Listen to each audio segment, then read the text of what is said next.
Good morning. Happy Friday. Welcome to the Silicon Valley or PRSA Silicon Valley Friday Forum. We are glad to have you we'd love to hear from whichever platform you are tuning into, where you're from.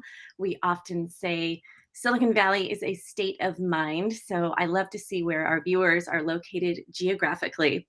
Today we are talking about how we can navigate through communications on environmental, social governance, or for short, ESG topics in an authentic and meaningful way. We're going to break it down, get into the tips and tricks, and making the most of your ESG communications. By the time we finish, you're going to understand why ESG communications is so critical to building your company's brand and reputation and increasing trust and loyalty.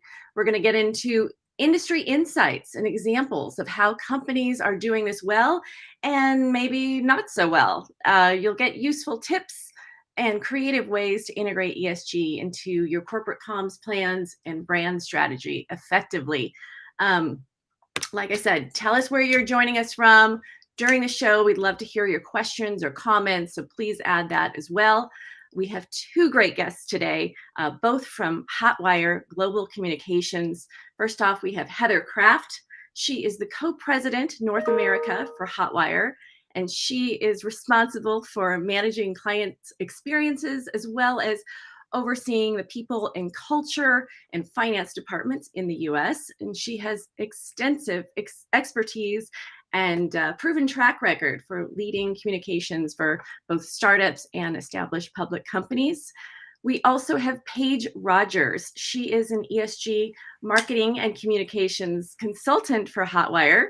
She spent 20 years working through the intersection of business, technology, and social environmental impact, and has helped leading technology brands to build their own plans for ESG communication strategies. And she is now working with Hotwire to design and deliver their new ESG practice.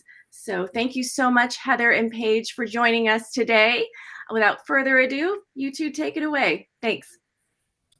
Thank you so much, Karen. Really appreciate the introduction and thrilled to be here today. Just for those that don't know, Hotwire Global Communications is a tech communications and marketing consultancy.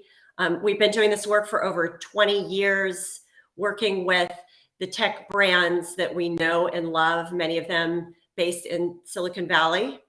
We are a global company with three offices in the US, one in San Francisco. So with that, I want to kick us off by just first level setting on what we mean by environmental social governance, by ESG. We're hearing a lot about it. I know that traditionally, up until even a few years ago, it was really the conversation within the investor community when they were looking at the non-financial risks or opportunities of a company that they're assessing to really analyze what those risks and opportunities may be that were non-financial. Well, it's since become more than just an investor topic. So I want to open that up a little bit. And Heather, if you want to talk just a little bit about how we're seeing it show up today in a way that's different. Yeah, I think you hit it spot on. Sort of that historical lens still stays true, but in recent years, if you just look at the shift in the topical conversations that are most relevant for consumers or any sort of individual within society, the business impacts of social and environmental challenges and how organizations are managing those both internally and externally have come to the forefront.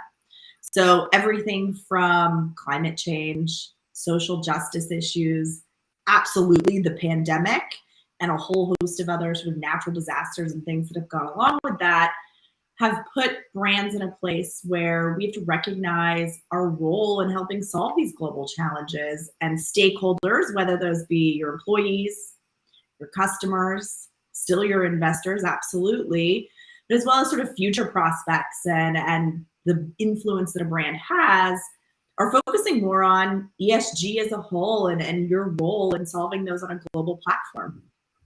Yeah.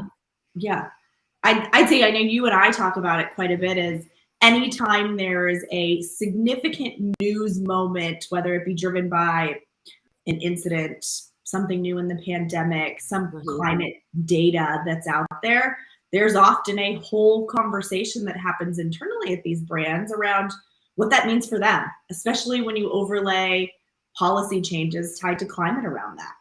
Yeah, exactly. And so it's this new broad definition that a lot of companies are using to include anything social and environmental that they're thinking about, while it still holds that true sense of a reporting framework that companies use to be able to measure and report on their impacts. So thank you, because I think it's important for everyone here to understand what we mean when we talk about ESG. I also know that as communicators, we're hearing a lot of different words used. And so I wanted to talk a little bit about how does ESG relate to sustainability or social impact? Where does diversity, inclusion, equity, and belonging fall into that? And so let's talk a little bit about that. And generally, I think coming into this conversation, we wanted to make it valuable to our listeners by crowdsourcing the questions that we're hearing from our clients, that we're hearing from our own internal teams, what we're seeing in the media. So as we step through this conversation, a lot of the questions that we're going to be posing really come from there. So one of those questions has been, what's the difference between ESG, sustainability, social impact, DEIB, all these different terms, and how do we navigate which one to use when talking about this? Yeah, I think that's a great question, and probably one that the answer is slightly different for every company. Yeah. In that ESG is the umbrella and is the structure that a lot of these other things fall within. Your DE&I efforts as an organization and DNIB often align to some of your bigger corporate goals that are a part of your ESG strategy. They get bundled together and weirdly separated in some instances, but at a core, a lot of them are values-based decisions that your brand is making about where you see yourself as a corporate citizen, and being really clear about those core non-negotiables at the top line as part of your ESG strategy. The other things often flow from that. It's, if you're thinking about from a communications professional standpoint, ESG, I know in a lot of the brands that we work with, and we've talked about this, is it's that intersect point where your people and culture team, your internal communications team, your IR team, your full marketing and communication suite kind of all come together, and to make sure that sort of the right hand's talking to the left hand. And if you look at the pandemic and at the role that duty of care that employers have been expected to have, and the rise of the duty of care that's changed in terms of executive leaders and the way that they show up, that's brought together a lot of that. That's put comms in a really important position when it comes to ESG and sustainability and DEI, so that you're not just sort of showing up when it's time to report out your metrics, but you have an authentic voice throughout, and that it's consistent in the way that you communicate. It's consistent in the activities that your brand and your teams activate day to day, and the way that you interact in the communities around you as a brand. I know you've talked a lot about previously some of the sort of, I think, climate related instances where brands have had to show up and where that's changed the game for ESG. Are there any things, I know we often talk about George Floyd and social justice topics that come around that. We're in California and wildfires are massive here, but what are some of the other examples that often come to mind for you? I mean, what I think is interesting is how broad this really can be. So an example would be coming through the pandemic, and where mental health and personal wellness became a topic that you could put within the ESG agenda of a company. And that was new for some companies, and actually identifying a dedicated resource to bring in to address some of the health and wellness challenges that people were facing over the last couple of years. So that's one example. I think you brought up with natural disasters. I think also where politics and ESG come into the corporate sphere has been really interesting. So looking at maternal health care and that topic of late, and where some companies for the first time have had to address that and have a point of view, really pushed by their employee base to take a stand and have a response. Yeah, I would agree. I think that those are all great examples too that show how interconnected each of the topics are. I think at one point, ESG, environmental, social, governance were separate. They fell under that umbrella, but they often operated as separate entities almost. And you reported back, but in the reality of today's world, they're all so interconnected for your employees, for your customers, and just for people in their day-to-day, that as communicators, you have to take into effect sort of that knock-on impact that your comms can have around, and how one bumps into the other in a really human way for your individuals. Yeah. So this question actually gets a little bit to this. It's about the myths that we're hearing. There's a lot of talk about ESG in the news, whether it's about regulation or reporting, or whether it's about corporate responsiveness to timely topics.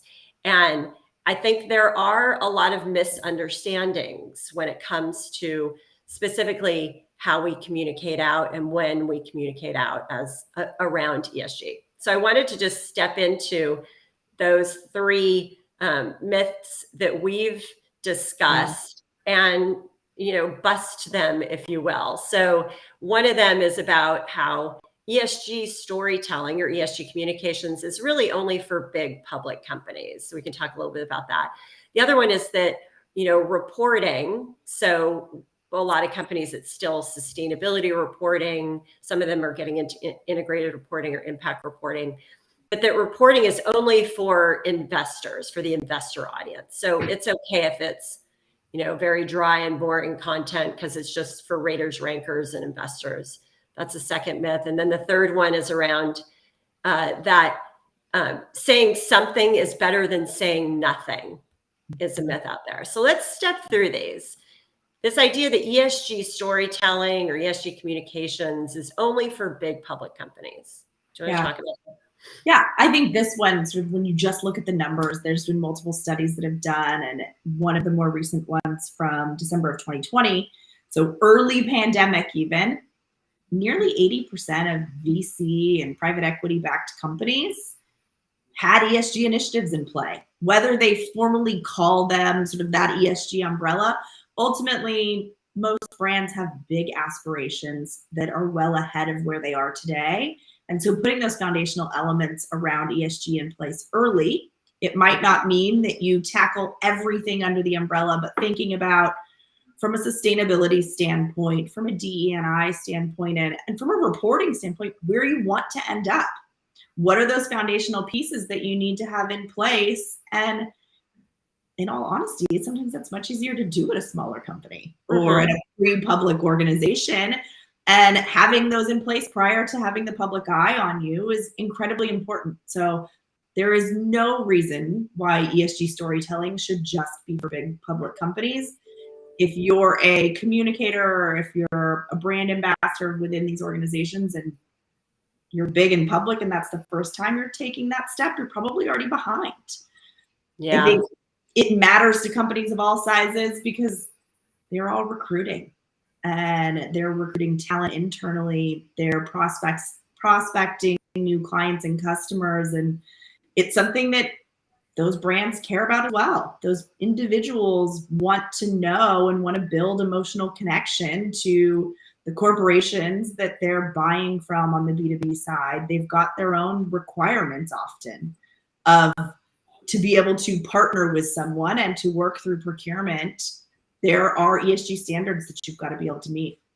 Yeah. As an individual, I've got my own personal values and we attach those to the companies that we want to be a part of. And we want to feel like we have a lot of values alignment. So those two reasons alone, I think, are enough to say that ESG storytelling should never only be for the big public companies, that it's really important for brands of all sizes to think about what that looks like early. Yeah. Yeah, I would definitely agree. And, I'm working with a couple of small clients right now through Hotwire that are looking at what their corporate social responsibility initiatives should be. That's sort of the entry point before they need to start thinking about ESG reporting framework. They just want to, take a look at what are those first early steps. And the role that storytelling plays in that case is, as we're building the program, largely to have better employee culture, build that culture, look at it from a retention and a recruiting perspective. It really is the stories then internally about what employees are doing to give back to the causes they care about and how the company is supporting those initiatives, what volunteer activities may be happening. So even at that level with an internal audience, I think, that storytelling aspect is so important for those small companies as they're first getting started. So I know we had a question about the data source, the survey that we referenced. So Heather, as you're taking a look at that to answer, I'll go ahead and jump into this next. We'll pull the link up and drop it in the channel. I've got it handy. Perfect. We'll do that. So the second myth is about sustainability reporting, or ESG reporting is only for the investor community or for raters and rankers. So it's fine if it's boring content. What's your thought? I mean, I think any communicator should negate that, and that none of us want to be out there introducing boring content and ideas. If you want people to read and engage with the content that you're putting out there, the expectations are high enough that making it compelling, using it for storytelling is the other piece of it. Not your sustainability reporting is never just for investors anymore. And your investors are still people. And in many cases, they're not experts. They're financial experts, but they might not be deep technology experts. So telling a story and sharing, sort of telling a story around your reporting, I guess, is thinking about how you deliver that content in a creative way, whether that's the actual report itself being visually compelling and something someone wants to read, to the snippets that you pull out of that and the anecdotes that your executives are using when they're talking about sustainability. It's often, and when it's done right, can be a really engaged with piece of content. Downer is a client of ours, and when we looked at increasing their engagement around their report, changing the way that it was presented and making it more digestible to more than just investors, increased engagement around the digital assets by over 20%. So there's small things that you can do that have really incremental impact with the audiences that go beyond your investor community. Yeah, I would agree. And I think that what we've looked at when we've done audits with clients to say, let's take a look at who's actually reading your reports, that we're finding that a lot of downloads are coming from internal, right? Employees who want to understand more about what the company's doing. We're also finding that customers are asking for that information. So the reports are being shared out with customers. And so what gets so important in that case is really looking at the audience and what their needs are. And this is what we're advising clients on all the time, right?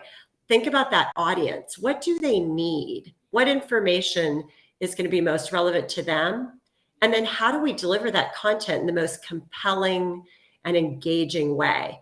So much of the ESG content is emotive, right? And there's such an opportunity. We've talked about storytelling already, but there's such an opportunity to really think about the stories and start with the impact. So what impact have we had? And let's talk about that. What causes or organizations are we supporting, and how can we make them the hero? And in every way, those are going to be more interesting to the different audiences. So absolutely busting the myth that reporting is only for the raters and rankers, only for the investor community. And we don't need to make sure that it's really inspiring, compelling content for all these different audiences. So it looks like Heather may have popped off. I'm hoping she'll be joining us again, but in the meantime, I'll keep going.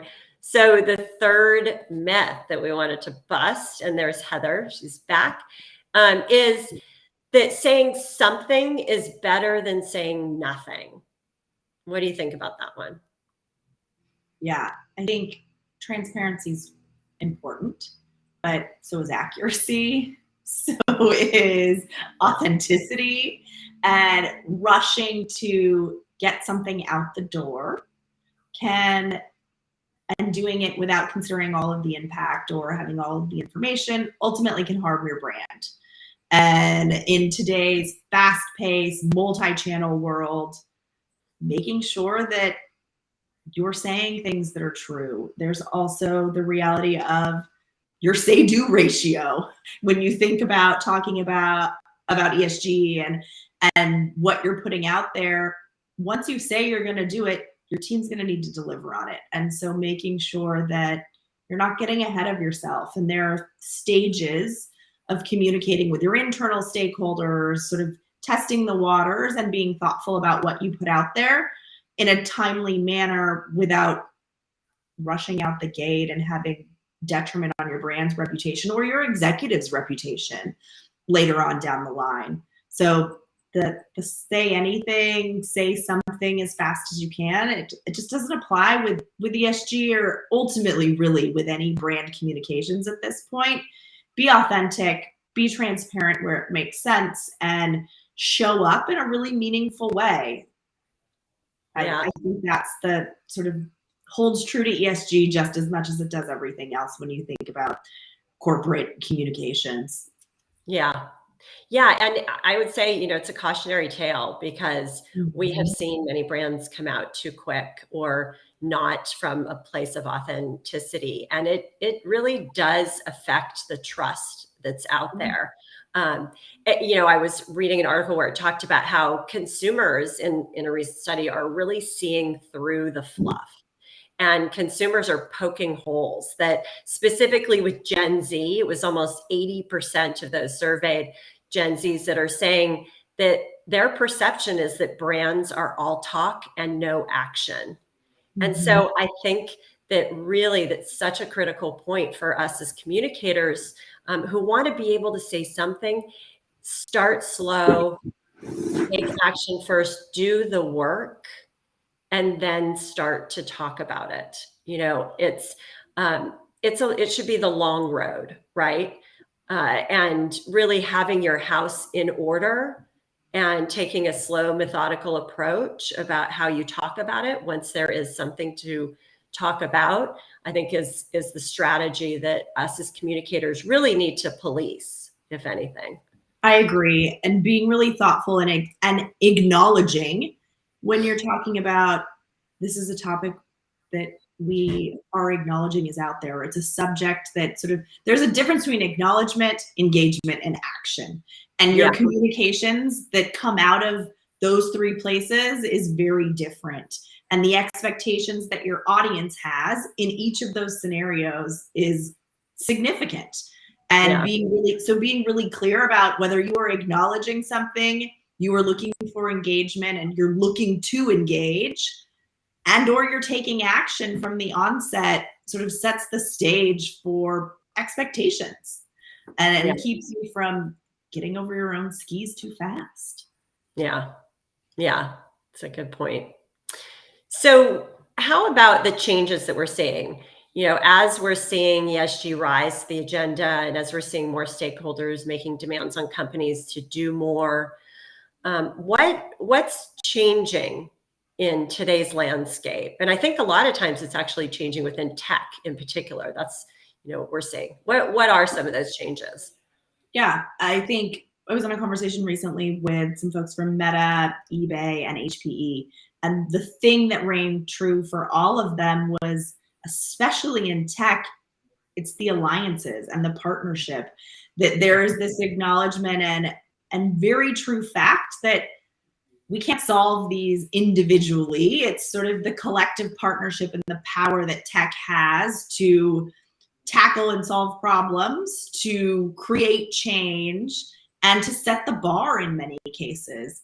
So I'd say that is a really big change and a really impactful one, both from an ESG standpoint, but also as communicators. It makes us think about what are sort of those people that we need to align ourselves with, who are the strategic partners that we're working on these really big issues with. When you look at climate related topics or social justice related topics at the societal level, there's never a scenario where one person's going to change it. Mhm. That same applies for corporate role and brand's role when it comes to ESG overall. So it's the power of the partnership.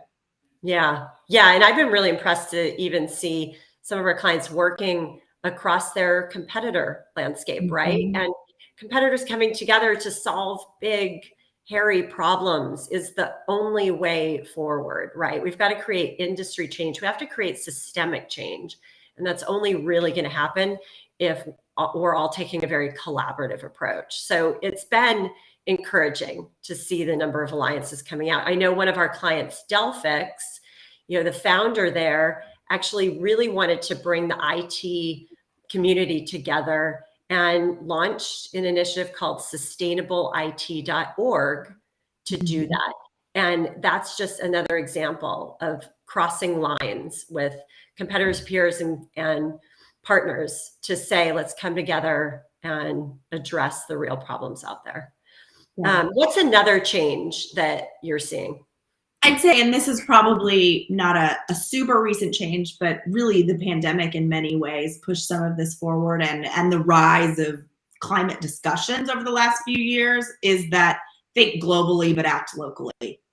That's something that often from a policy standpoint has run true for many years, but from a corporate citizenship point of view and a communications standpoint, when you think about big issues, but also small day-to-day things that brands do and what matters to their employees, it is often very local. It's very regional. It's sort of the impact that they have on the community around them. Mm-hmm. So being really clear about where your global point of view is, but especially if you're a global organization, how that comes to life is different market to market. What comes up as the priority in Silicon Valley is likely different than what comes up as your top priority for your team that is out of Singapore. And so acknowledging that so that there's a clear through line and everyone understands the why and how it relates to your values, but has the ability to execute locally in a way that's really meaningful for those in that market.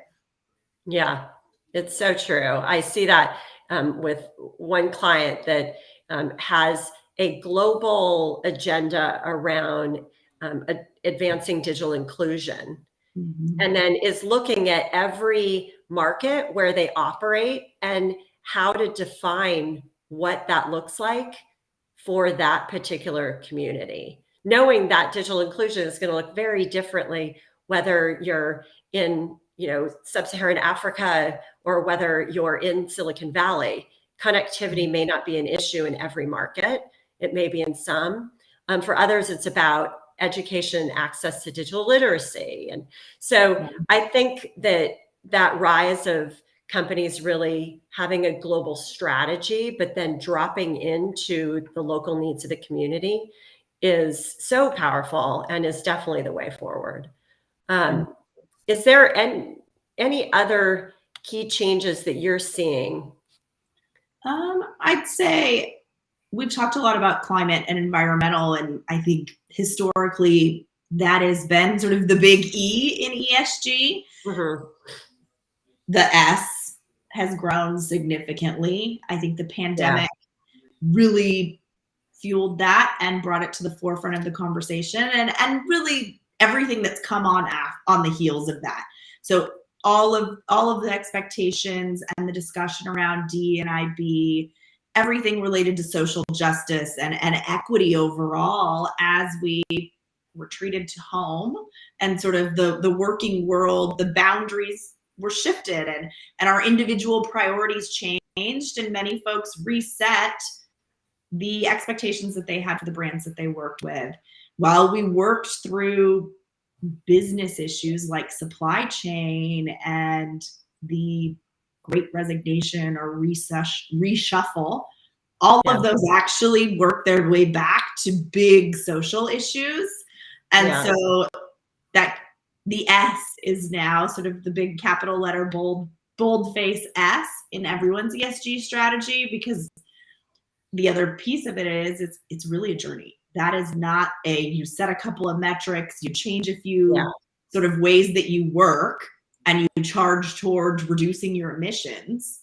It's complex and it's people-based, and it is where us as communicators have a very important role to play in that. And that's bringing together all of your stakeholders so that you're making sure that internal and external communications are tightly aligned, so that you're showing up for your employees in the same way that your executive is showing up on CNBC, and that those feel connected to one another. And that's often where you see missteps happen, is when there's that disconnect between internal and external.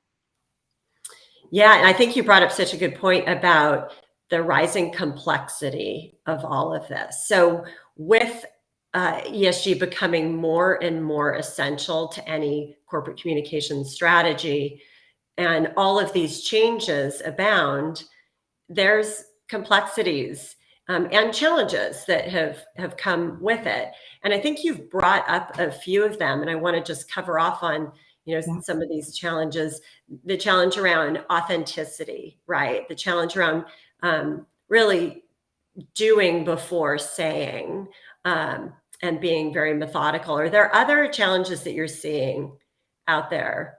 I think those are really sort of the biggest. There are other challenges that are unique to every organization, but it's being okay that you're on a journey and that the destination isn't this one end place, really. And from a communication standpoint, thinking about where you can go slow before you go fast, and being really thoughtful so you're engaging the right people along the journey. You're not talking at anyone, you're engaging with your community all along the way. Yeah.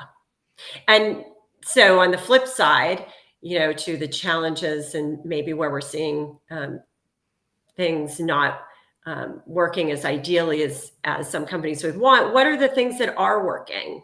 What are some of the ways in which we're seeing our clients and other companies doing things well? And why?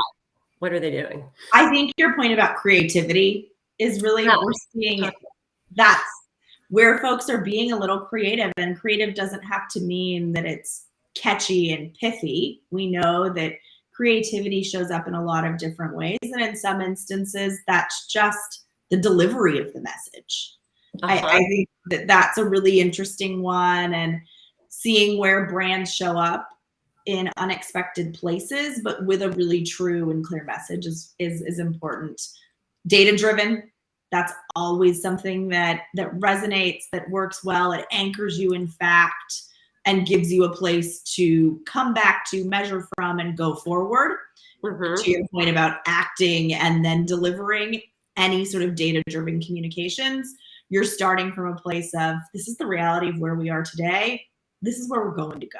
That's where things like thought leadership plays into that, is you can talk about a future state in a way that is still meaningful, acknowledging that those are your aspirations. These are the things we're doing to get there, whether that's as a brand, as an industry. It allows you to have a platform to forward look from. Yeah. Yeah. And I want to talk more about creativity, because I think this really is an interesting one where we hear from clients a lot of times, like, how can we be more creative? What are some new, fresh ways that we can demonstrate the impact that we're having through our ESG strategy? So do you have an example of a client that you'd point to? I think your Dell Fix example is a great one. It's with sustainable IT. I think the other ways is where you invest. So investing in innovation can show up in really creative ways. For us at Hotwire, we have what we call our Hotwire Ignite Possibilities program, or HIP. And the work that those companies are doing, so we're directing $1 million of pro bono work toward tech-enabled organizations that are led by or solving problems to support underserved communities. So there's some really cool stuff that is fascinating and inspiring and just allows you to tell super human-centric stories coming out of that. It's not about the technology in any way. It's about how they're creating access and equity across unexpected places. I think that for me, the HIP program that's a cool place to see innovation happen with brands and entrepreneurs from all across the states and really globally in many instances with the work that especially our team in Spain that they're doing. So I think that removes borders in a lot of ways. That's a cool thing to see creativity as well. Yeah, I love that example. And I would say one that I had a chance to work on was Cloudera. Yeah. So a data analytics platform that was really looking at part of their CSR strategy around how do we make data and analytics easy and accessible for everyone. That's actually their corporate mission, but then it translates into the action they're taking from a CSR ESG perspective in different communities. So as they were tackling this and saying, what are some creative ways, and working with Hotwire, we introduced them to ReadyAI, which is this nonprofit educational organization that teaches youth about complex concepts like AI and machine learning. And so it was this perfect marriage of common goals. And what they devised was to write a children's book. So they actually wrote this children's book to really simplify what data and AI mean in our everyday lives. And so this book called A Fresh Squeeze on Data told a beautiful story, and it's now been translated into dozens of languages. It's been downloaded over 1 million times. It's being used in classrooms around the world. And I love that because I think it was really some creative thinking about how to create impact in a new, fresh way. I agree. I think that's one of the coolest examples, and seeing the engagement around it too, both locally as well as globally, from school systems, from their own employees, and talking about it with their own families and their kids. Who thinks of a children's book from a large enterprise tech company being sort of the sweet spot? But it's a great example of when your missions align, the creativity is really endless. Yeah. And the tie back to their core business, right? Is something I think is so great about that example.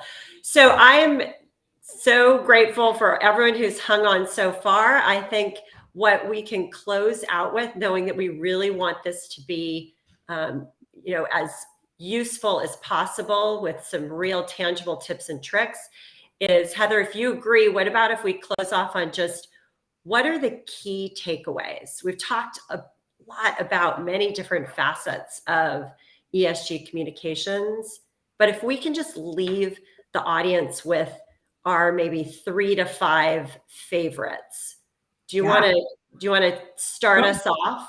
I can kick us off and then I'll kick it over to you. I think for me, the big couple of ones are: be authentic, use data to your advantage, but don't overstate where you're at. Be true about the reality of where your business is and the journey that you're on. And then secondly, everything should be with your audience first. It's not about you, it's about what's in it for them. And knowing that that's where you come from, that's the lens that you should edit from, you should create from, and you should coach from when you're working with your executives. I think those are some 2 big ones for me, Paige. I know you and I have talked about 1 million, but what are some of the other ones for you? Yeah, I think those are spot on. I would add, humanizing the message, right? A lot of these topics are people-centered topics. They're emotionally driven, and where we can look at not having your brand have to be the hero of this work, but make those causes, make the organizations, make the people that are being affected by your work the hero of your story. And that way you really humanize it. So any opportunity to deliver hero-centered or human-centered stories to, elicit that emotional response and really build connection with your audiences, I think is going to be really key. I think a lot of what we talked about with creativity. So think differently.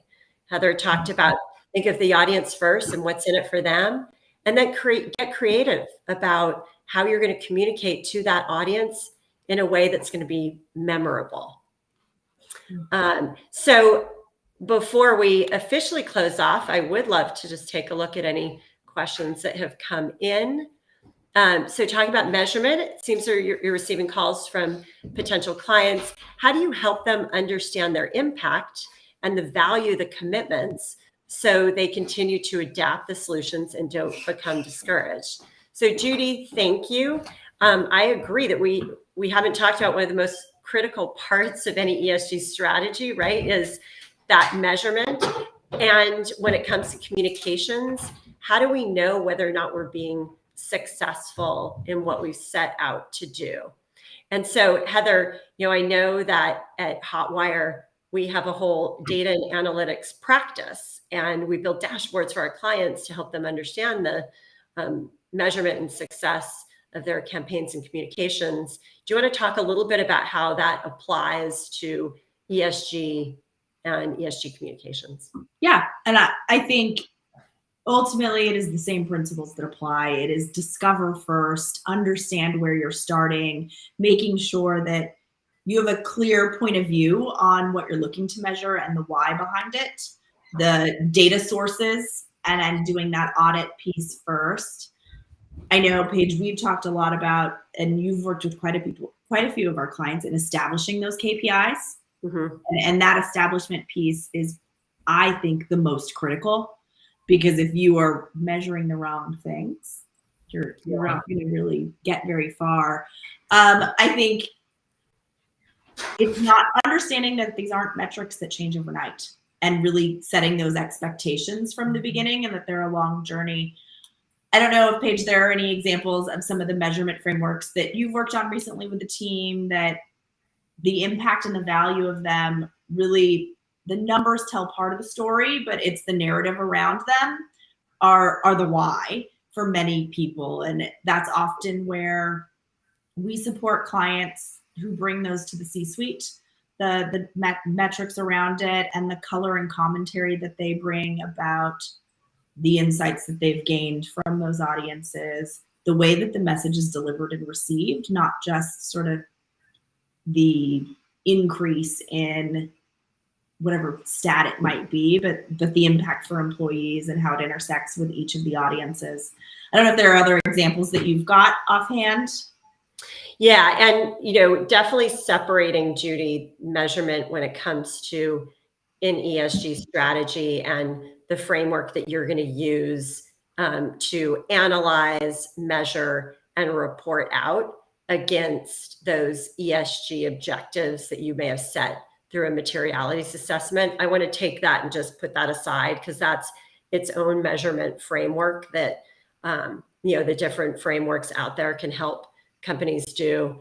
When we're looking at ESG communications, as Heather pointed out, it starts with setting those first objectives. And I think as companies are early in the process, sometimes it's just looking internally at setting up the programs around both employee engagement. So measurement can be looking at how many employee members to employee resource groups, or building a champion network to among employee volunteers. Sometimes companies look at metrics like number of overall volunteer activities, number of people making donations, or percentage of the company that are engaged in employee programs in particular. Sometimes percentage, sometimes it's numbers. Those are like very programmatic type of metrics. And then when it comes to communications, it can be about awareness and engagement.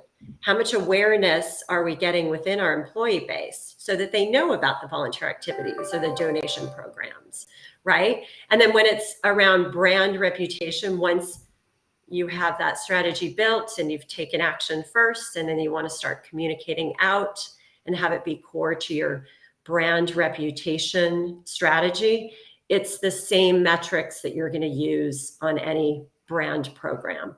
So it's going to be everything from thought leadership, number of maybe times you're being asked to be quoted, being invited to a speaking opportunity, those kinds of things.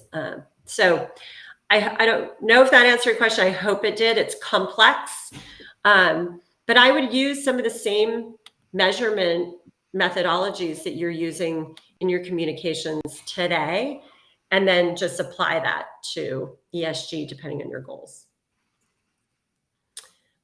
Are there other questions coming in from the audience? And if not, we may go ahead and wrap up. I know that there she is. Karen's going to come back on, and we wanted to share a link to our website where you can learn more. As Karen had mentioned at the beginning, I'm working with Hotwire in their ESG practice. We just launched a set of 3 new products to help our clients and prospective clients understand their opportunity to communicate ESG in the most authentic and meaningful way. So you can learn more about that on our website. And if Karen can post the link up there. And I want to thank everyone and thank Heather for being in this conversation. Thank you. Thanks for joining me, Paige. I know it's something you and I could talk about all day, and similar to the way that I think the power of the partnership is true for the technology community, it's just as true for us as communicators. So don't hesitate to connect with us. We are more than happy to talk through it all and work through sort of challenges you may have. And honestly, we're one giant sort of Silicon Valley team in that scenario, and learn from one another. I'll drop the link to our website in the chat as well, but it's Hotwire Global. We've got an ESG page on there. Feel free to reach out to us on LinkedIn as well. Thank you so much, both of you. We really appreciate your conversation today. I think ESG is something that a lot of folks have questions about in terms of navigating and making sure that their messaging is authentic. So I really appreciate your time today. For our viewers, please visit Hotwire Global, check out their ESG information. And if you have colleagues that are also interested in this topic, this program will be live or will be recorded and posted on all of your social media channels. So please feel free to share it and send Paige and Heather any questions you might have as well. So thank you both, Paige, Heather, and thank you everyone for joining us today. We're going to take a brief hiatus just through Labor Day, but we'll be back in September with some other great shows. So again, thanks everyone for joining us on the PRSA Silicon Valley Friday Forum. Have a great weekend. Thank you. Bye. Bye.